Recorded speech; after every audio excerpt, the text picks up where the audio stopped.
นี่คืออาหารงานแต่งงานดองที่ชนบทลาวแบบวิถีบ้านๆแบบเรียบง่ายแต่บ่ง่ายที่คนลาวเฮามักนิยมเอามาเฮ็ดอาหารในงานดองงานแต่งมาเบิ่งกันว่ามันคือหยัง EP ที่2สบายดีสวัสดีพ่อแม่พี่น้องเนาะอันนี้มื้อนี้ก็เป็นมื้อที่2มื้อกะเกียมงานแต่งได้พี่น้องยังบ่แล้วยังบ่จบเด้นี่เนาะคลิปต่อจากคลิปที่แล้วเนาะตอนนี้กำลังมาล่มงัวเนาะทางบ้านเฮาเขาเอิ้นว่าล่มงัวล่มแบบเป็นแบบนี้เราได้นี่สดๆแบบนี้เนาะมื้อนี้ก็ล่มงัวไป2ตัวเนาะทางนั้นก็อีกตัวหนึงสดๆแบบนี้นะพี่น้องเอ้ยแบบมียังวิธีบ้านเฮาเนาะมันก็สิเป็นแบบนี้แหละวิธีบ้านนอกว่าซั่นซะการทำอาหารเฮาก็ต้องเอางัวเป็นโตๆมาทำเลยนะพี่น้องฮู้บ่พี่น้องว่างานนี้เพิ่นล่มงัวตั้ง4ตัวเนาะเพื่อสิมาทำเป็นอาหารเลี้ยงพี่เลี้ยงน้องนี่แหละแต่ว่าในการล่มงัวแต่ละเทื่อนี่เนาะก็คือพี่คือน้องนี่แหละเพิ่นมาซอยกันมันก็ดีแนวนี้แหละพี่น้องเอ้ยมีพี่น้องหลายเนาะเวลาเป็นเวียกเป็นงานแนวนี้เขาเจ้ามาซอยออกเหือออกแห้งเฮาก็รู้สึกดีใจเนาะอ๋อที่ค่าโคงเคยหน้าเนาะเคยหน้าว่ามือจะให้แล้วเนาะแล้วดูสินี่เคยหน้าเราเอาของคักด้วยเพราะว่าเมียเราอยู่กรุงเทพจะเมียเราบ่เชื่อ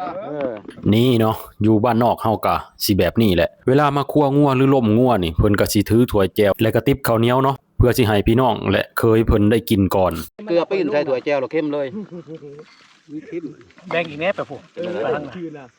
เมื่อกี้ว่ารถเกลือปิ้นส่งแซ่บเลยคันสิเว้าอีกอย่างนึงก็คือเป็นการเลี้ยงพี่เลี้ยงน้องให้ได้กินให้ทั่วให้ถึงเบิดสุขุสุคนเนาะเพราะว่าเป็นการเป็นงานนี่เฮาก็ไปเอิ้นไปกล่าวเพิ่นมาในเมื่อเพิ่นมาซอยเหือซอยแห้งเนาะเฮาบ่มีหยังตอบแทนเพิ่นเฮาก็มีแต่ข้าวปลาอาหารนี่แหละสิตอบแทนเพิ่นพี่น้องเอ้ยคันบ่มีพี่มีน้องงานแบบนี้ก็คือสิบ่สำเร็จนั่นแหละเนาะอันนี้แหละเพิ่นจังว่าเนาะหัวหลายรักจึงหมั่นพี่น้องหลายชั้นจึงดี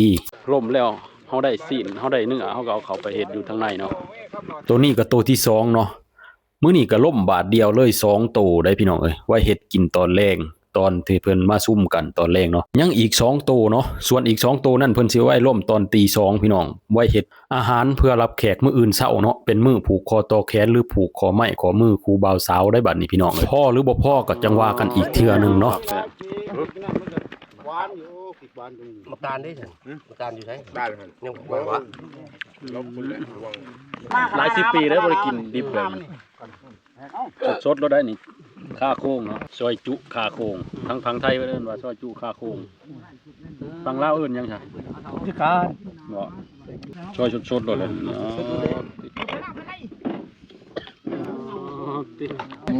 ต้นดองพวกเว้นมันเฮือนต้มพวกไข่มันบ่ได้มีน้ำก็หาบ่ดำมันแข็งถ้าใครบ่กินแบบนี้ก็ขอโทษขออภัยนำเด้อแต่ว่าแบบนี้หั่นแซ่บขนาดวัฒนธรรมการกินแต่ละหม่องแต่ละบ่อนอาจจะบ่คือกันเนาะแต่ว่าข้อยเชื่อว่าวัฒนธรรมการกินประเทศลาวกับเป็นประเทศไทยอันภาคอีสานนี่น่าสิคล้ายๆกันเนาะ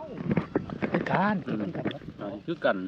เรียบร้อยเนาะภารกิจครัวงัวหลังจากนี้เฮาก็สิใส่รถไถนาเข้าไปพุ่นแหละในบ้านเข้าไปคั่วไปซับไปต้มไปแกงหรือว่าไปลาบเฮ็ดหยังก็แล้วแต่ตามผู้ใหญ่เพิ่นสิสั่งไว้เนาะเพราะว่ามันก็เป็นขั้นเป็นตอนอันนี้ขั้นตอนนี่ก็คือขั้นตอนของพี่น้องแหละเคยเนาะเนาะบัดนี้เตรียมสถานที่แต่งกินได้บัดนี้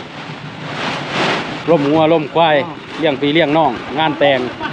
สถานที่แต่งกินหรือว่าครัวนี่ก็ค่อนข้างใช้พื้นที่หลายขนาดเนาะเพราะว่าพี่น้องส่วนหลายก็คือมาร่วมกันหม่องครัวพี่แหละหม่องแต่งอยู่ครัวกินเนาะมาซอยกันเฮ็ดมาซอยกันปรุงเนาะเพื่อสิให้อาหารเสร็จทันเวลาที่ผู้ใหญ่หรือผู้เฒ่าผู้แก่เพิ่นกำหนดไว้เนาะเพราะว่าเนาะอยู่บ้านนอกเฮาบ่ว่างานหยังก็แล้วแต่เนาะการกินการอยู่นี่ต้องให้เพียงพอหรือว่าให้ฮอดให้ถึงทั่วกันเนาะส่วนเนื้องัวที่เห็นนี่เพิ่นก็สินำมาปรุงเป็นอาหารไว้เฮ็ดกับข้าวตอนแลงเนาะตอนเพิ่นร่วมพี่ร่วมน้องเพราะว่ายังเหลืองัวอีก2โตมื้ออื่นเป็นมื้อที่แบบเป็นมื้อจริงมื้อผูกคอต่อแขนครูบ่าวสาวเนาะเนาะวันนี้หลังจากเอามาตั้งแต่มองล่มบัดนี้ก็เลยมาแต่งกินซับทำการสีลงหม้อได้บัดนี้เนาะบรรยากาศนี่แหละพี่น้องคือบ้านวิถีชีวิตแบบบ้านๆเนาะมันก็คือความสามัคคีคนในหมู่บ้านมีแต่ญาติพี่น้องและพี่น้องเขาเจ้ามาซอยเรียกเห็นงานในเฮือนเนาะเพิ่นว่ายังถึงเวลางานเฮาเพิ่นก็มา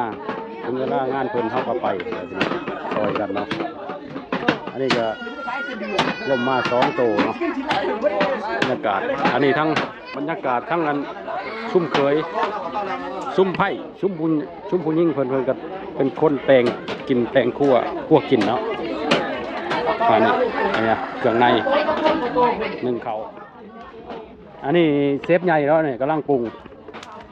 อันนี้เป็นแกงหรืออบเลยเนาะนี่บรรยากาศเดี๋ยวไปแรงนี่คนกาซีมีการเต้าโฮมหรือซุ่มกันเนาะเพื่อว่ามื้ออื่นเฮาก็สิเป็นมื้อที่จัดพิธีอันผูกแขนสู่ขวัญเจ้าบ่าวเจ้าสาวนั่นเลยเนาะนี่บรรยากาศประมาณนี้แหละน้องเอ้ยได้พอมาคันโชว์ผลงานได้ ก็ทำงานเลยเวลายอดอันนี้บ่ผักเลยหลัดนะนี่ผักเลยหลัดนี่สิผักเลยหลัดเขาเจ้าว่าผักเลยหลัดผักจึกหลัดจึกย่ำเหี่ยคนว่านี่คือผักเลยหลัดผักเลยหลัดของแท้นี่อ้าวเนาะบัดนี้พอตกค่ำแรงมากอ่ะได้เวลาร่วมพี่ร่วมน้องเพื่อเพิ่นสิได้มอบเวียกมอบงานเพราะว่ายังเหลืองัวอีกตั้ง2โตเนาะเพื่อสิไว้เฮ็ดอาหารหับแขกตอนเช้าผู้บ่ทุกคนว่าการร่วมแบบนี้เพิ่นก็มีหลักการของเพิ่นแบบนี้ได้ก็คือเนาะทางผู้ใหญ่เพิ่นก็สิถามเจ้าภาพคือ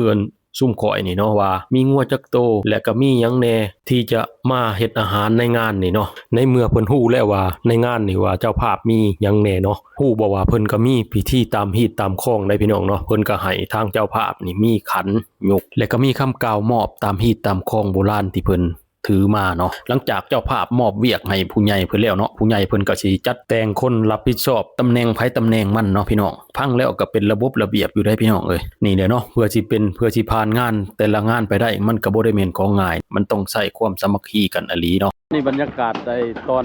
จะงงแล้ว 3:00 เลยเนี่ยเนาะ 3:40 กว่าซุ่มพี่น้องกันซุ่มเคยเปล่าเลยก็ได้เนาะเคยเพิ่นพี่น้องว้าวรอพุ่นแล้วมันตัวมันเถิมกันแล้วอันนี้ก็ยังได้เรื่องแล้วหมอนี่จับนี่ขึ้นแล้วอันนี้ก็แบบล่มอีก2โตเนาะตอนแรงตอนแรงเมื่อวานนี่ก็2โตอันนี้ก็ตอนเช้าบัดนี้มื้องานแท้ๆได้บัดนี้เนาะเบิ่งกล้องด้วยแหละเบิ่งกล้องนะตามประเทศนี่ได้นี่อันนี้บ่เป็นจะได้เนาะไอ้น้องลาเวียดเฮาเนาะหลายคนอะไรนี่ก็คือความสามัคคีของพ่อแม่พี่น้องเพิ่นเนาะผู้ว่าทางไทยเพิ่นเฮ็ดขึ้นแนวนี้อยู่บ่พี่น้องคันคือในใดก็คอมเมนต์มาบอกให้ได้เด้อเนาะแต่ว่าอยู่ทางฝั่งลาวเฮานี่สิเป็นประมาณนี้แหละอันนี้คือแบบล่มง่วแบบสดๆแล้วเนาะเพิ่นบ่ได้ไปซื้ออยู่ในตลาดคืออยู่พุ่นได้นั่นน่ะอันนี้ซุ่มพี่น้องซุ่มผู้หญิงเพิ่นเนาะนึ่งข้าวนึ่งน้ำแล้วเฮ้ยบรรยากาศก็สิประมาณนี้แหละแต่งกินแล้วก็ย่อแล้วบัดนี้โอ้ยอย่าแลมนะจะหน่อยล่มแล้วนี่น่ะอันนี้ซุ่มไอ้น้องเพิ่นกินเนาะอยู่บ้านนั้นทางฝั่งลาวเนาะกระซิบประมาณนี้นะกระซิบประมาณนี้เดี๋ยวยามมื้อเช้าเดี๋ยวสิมาถ่ายเบิ่งว่าข่อยก็ตื่นตั้งแต่ตี 2เพื่อสิมาเกี่ยมมาหยังพื้นที่เพิ่นเนาะมื้อเช้าสิถ่ายเบิ่งอีกเทื่อนึงเนาะเฮาก็สิซอยเวียกเพิ่นก่อนนี่พี่น้องสิ่งที่สำคัญในงานดอกงานแต่งสิ่งที่ขาดบ่ได้ก็คือผ้าขวัญเนาะอยู่ประเทศลาวเฮาแม่นยังถือฮีตของอันดั้งเดิมอยู่ได้พี่น้องเอ้ยคือเนาะเวลาการแต่งผ้าขวัญหรือยิบผ้าขวัญนี่เพิ่นก็สิให้ผู้เฒ่าหรือว่าผู้ที่มีอายุหลายเนาะยิบเพราะว่ามีความเชื่อกันว่าถ้าให้ผู้เฒ่ายิบหรือผู้เฒ่าแต่งนี่ความรักก็สิได้ยืนยาวนานเนาะพี่น้องอันนี้ก็ได้บ่ฮู้ว่ามีผู้ใดคิดต่างจากนี้เนี่ยก็คอมเมนต์มาเว้ามาคุยกันได้เนาะพี่น้องอันนี้ก็เป็นผ้าขวัญทางฝ่ายหญิงเนาะและก็ยังสิมีผ้าขวัญทางฝ่ายชายพูดและมื้ออื่นเช้าเพิ่นสิเอามาสู่กันเนาะพี่น้องเห็นแล้วก็มีความอบอุ่นเนาะพี่น้องขนาดผู้เฒ่าเพิ่นก็ยังตื่นมาตั้งแต่เช้าๆเนาะเพื่อสิมาแต่งผ้าขวัญให้ลูกให้หลานนี่แหละเนาะพี่น้องนี่เนาะพี่น้องอันนี้ก็คือฮอดยามเช้าเลยเนาะบัดนี้น้องสาวข่อยก็ไปแต่งหน้าแต่งตามาแต่ ห่านรับแต่งหน้าแต่งตาแหละพี่น้องเอ้ยอันนี้ก็เฮ็ดแต่งแบบเรียบง่ายเว้าง่ายๆก็คือตามงบเฮาแหละเนาะพี่น้องเฮาก็บ่ได้มีหลายเนาะเฮาก็แต่งตามที่เฮามีให้มันแล้วตามฮีตตามคองเพิ่นเนาะพี่น้องโอเคพี่น้องเดี๋ยวติดตามตอนแห่เคยเนาะบัดนี้ติดตามชม EP ต่อไปเด้อพี่น้องโอเคพี่น้อง